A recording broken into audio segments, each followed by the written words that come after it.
On inaugure des murs, après il faut qu'ils aient une vie. La priorité, moi, ça me paraît être la parentalité, que ce lieu soit largement ouvert sur la société, sur tous ces problèmes particuliers. Le côté fonctionnalité, je vais vraiment le laisser à M. Tornaben. Moi, ce que j'ai surtout cherché à faire, c'est un bâtiment qui répond aux normes, qui répond à la sécurité en cas d'incendie et autres, et qui permet de mener à bien le projet. Moi, c'était plus la partie technique que réellement la partie humaine. Nous avons de suite réfléchi à de la médiation familiale, notamment pour les familles en difficulté avec des jeunes. Également restaurer le lien entre les parents et les enfants. Et le fait de pouvoir travailler en collectif avec l'UDAF et son savoir-faire, le savoir-faire de nos professionnels, nous avons l'idée de développer des projets de travail autour de cette parentalité. Avec des groupes de parole, avec des rencontres parents-enfants, avec également l'idée aussi de pouvoir développer des formations avec l'UDAF pour nos partenaires, mais également des accompagnements un petit peu plus personnalisés auprès des familles. Les containers, honnêtement, j'étais très surpris en arrivant, je ne m'attendais pas à ça. Qu'est-ce qu'il est important d'avoir dans cette maison ? De l'accueil, du soutien. Une table pour recevoir les membres de la famille, c'est un élément qui rassemble, quoi. Moi je dirais que c'est la table de la salle à manger, la table de la cuisine. Pour tous se retrouver au repas, pour le moment du repas, partager ce qu'on a fait dans la journée, des projets, rigoler tous ensemble, vraiment se retrouver sur ce moment convivial. L'amour, a priori, c'est ce qui me vient à l'esprit. Donc des preuves d'amour, c'est des attentions régulières et spontanées, c'est pas un bijou ponctuel une fois à l'anniversaire. Il faut un lieu commun, des souvenirs communs, construire quelque chose de durable. Même si c'est des conteneurs, c'est des conteneurs qui sont dans le dur. Quand on parle de maison, c'est quelque chose qui apporte de la sécurité. La famille a fortement évolué ces dernières années.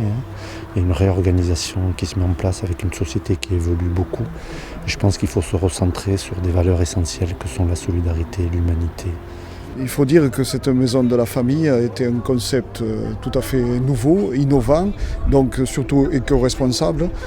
Ce qui me paraît essentiel, c'est d'amener déjà sa personnalité, qui on est, avec son histoire, et pouvoir échanger avec d'autres personnes, tout simplement, avec d'autres familles, sur les problématiques qui nous sont peut-être propres, mais qu'on puisse échanger sur, à la limite, qu'il n'y ait pas de tabou, qu'on puisse échanger sur tout.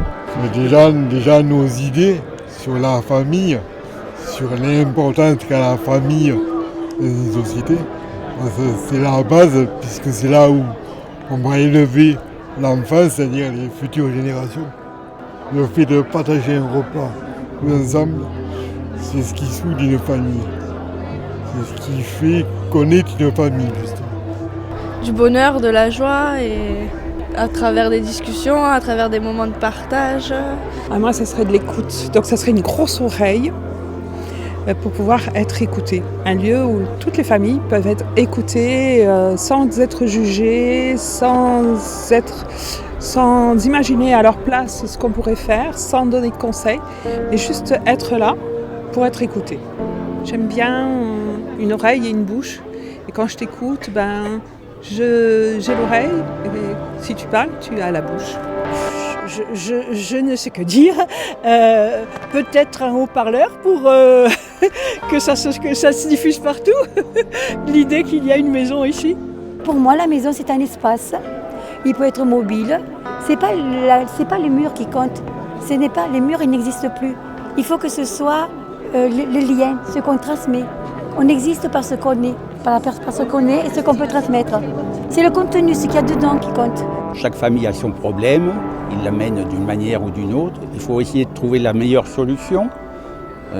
Donc il faut les écouter, puis les diriger. Après, on n'est pas maître de tout. Il faut savoir où les diriger, à qui les adresser. On va amener de la coopération, du partenariat entre les uns et les autres, du soutien. Je ne sais pas s'il y a vraiment une pièce importante. Ou les couloirs peut-être. Les couloirs c'est pas mal parce que c'est un lieu qui est informel et dans lequel on échange beaucoup. Autour du photocopieur c'est bien aussi.